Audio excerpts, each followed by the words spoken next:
Napakaliit na ng daan. Baba mo nga. Yan namin dalawa na. Wrong turn na yan. Yo, alauna na madaling araw at nagkayayaan ng biglaan trip. Pupunta ngayon tayo sa Agdangan, Quezon. Let's go!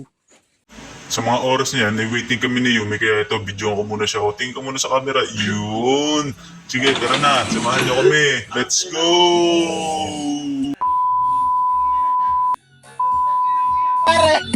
Malayo kayo, malayo. Ay, mapakalayo pa rin ako. Malayo pala yun eh. Malayo sa Tagaytay. Ay, mas malayo pa rin yun. Bicol na yun eh. Medyo malayo pala yung trip namin puntahan at nakatulog na din yung tropa na kausap namin, kaya tumuloy pa rin kami.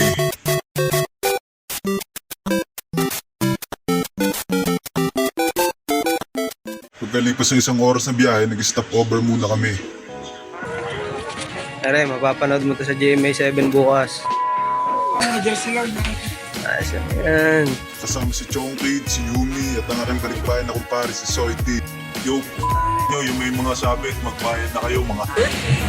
Sabi ko kay Chongkid, ako naman ang videohan mo, puro na lang kayo nakikita sa vlog ko. O, ito na.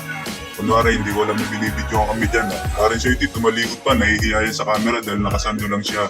Biglaan kasi nga eh. Ito, paalis na kami, tuloy-tuloy na ulit sa pagbiyahe. Tara na, tara na, tara na. Tuloy-tuloy lang ang biyahe namin dito, nakakainip kaya bibilisan ko na to.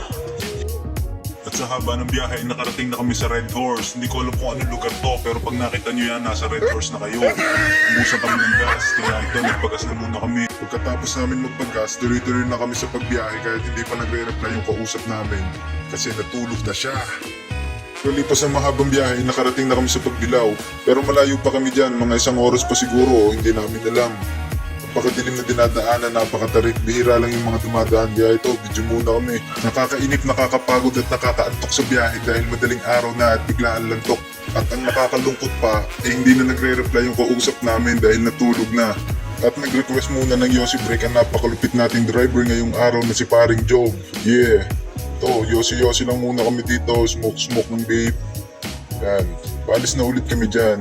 Dire-diretso lang sa biyahe, napakadilim talaga.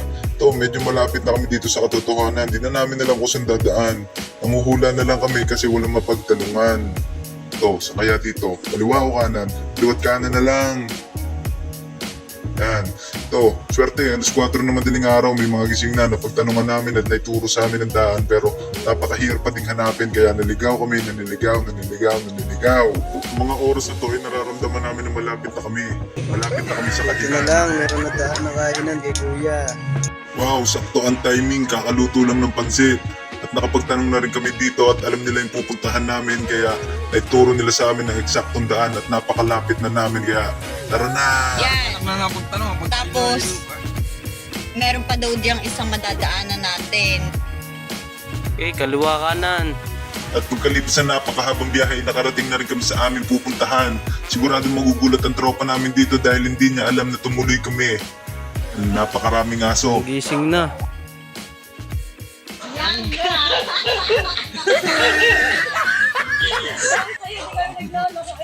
O kita nyo na, kakagising lang, gulat na gulat. Di niya kalahin pupuntahan namin siya dito para matikman yung mga pinagmamalaki niya sa aming mga seafoods. May tubig din na parang lulub-lub. To, check muna natin yung mga kasama natin. Yeah. Dipain Chonky, dinaantok na. Sama pa. Aba, naghihintay kami ng liwanag, dito lang kami sa tabing dagat, kulit ang kwentuhan. Car, outfit check. Yes. Parang luko yun. Dahil wala pa mabili ng halak, sari-sari na naiisip na trip nito kaibigan ko. Joke lang ang seafood. Oh shit. Ay po. Totoo nga, seafood si paring Baki. Salamat pare. Wala bang hipon? Tara, barig na tayo. Pulutan ha. Hindi lumakang sila tayo. Yung huli natin na hipon natin. Dams na ano. Eh, Tara, iba-vlog tayo. salamat men. Oh, mga tropa. Kaway kaway sa camera. Dito mami, gigi. Yeah. OG man. Tara, iba-vlog mo yan. Oo. Ito po ang may bahay, si Maring Rachel. Salamat po sa pagtanggap. Hi vlog, welcome to the guys. Tama natin itong mga wild dog, syempre. Hindi lang ako kakatin, Ben.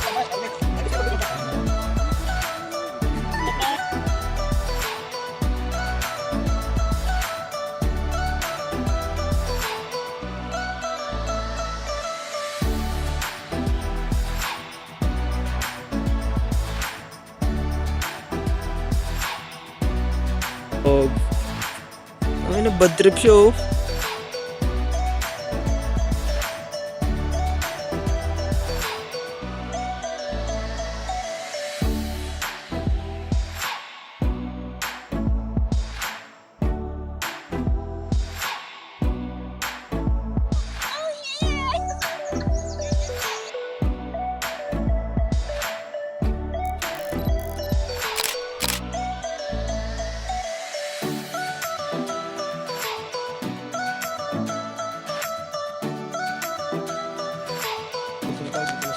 Wow, ayos yun.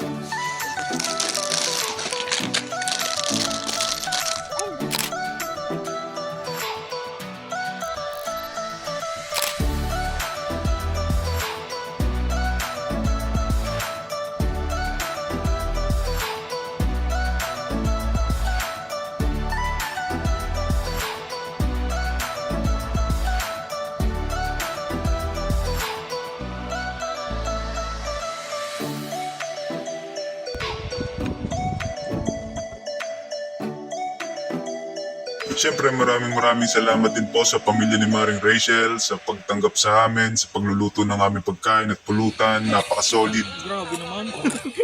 Grabe naman. Salamat po sa amin din at nan. Napaka-solid. Napaka-solid ng ganitong biglaang pangyayari kasama mga tunay na kaibigan, tawanan, tuntuan, ulitan, yeah, solid. May dala-dala na naman si yung malaking isda. Sabi namin, huwag nyo lutuin yan, hindi na namin yan mauubos po. Napakasarap nito, bagay na bagay sa kanin. Siyempre, matitira para sa pusa na yun. Sa edad natin, minsan na lang natin makaharap at makasama yung mga tunay na kaibigan natin. Tinatawag natin mga day ones. Kaya sulitin natin ang mga ganitong pangyayari. Ganitong ganapan kahit biglaan lang, basta tuloy. Yung sinabi ng tropa, kahit biglaan lang, basta tuloy. Sa mga oras na ito ay kailangan na namin umuwi. Kahit ayaw pa namin ay kailangan na namin bumalik sa realidad para kumilos, dumiskarte at gumawa ng paraan para maulit ang mga ganitong trip. Maraming salamat mga tol. Uwi na kami. Papasalamat din ako sa mga nakisama sa trip na to, sa mga nanood. Yeah, maraming salamat sa inyo mga tol. Napakasolid na biyahe, napakasolid na lahat, napakasolid na trip. Kita nyo naman, ipaon pa. Siyempre marami pang mga video at mga trip na paparating. Maraming salamat sa lahat ng nanood, sa lahat na nakafollow, sa lahat na nag-share. Maraming salamat, mabuhay kayong lahat. Yeah!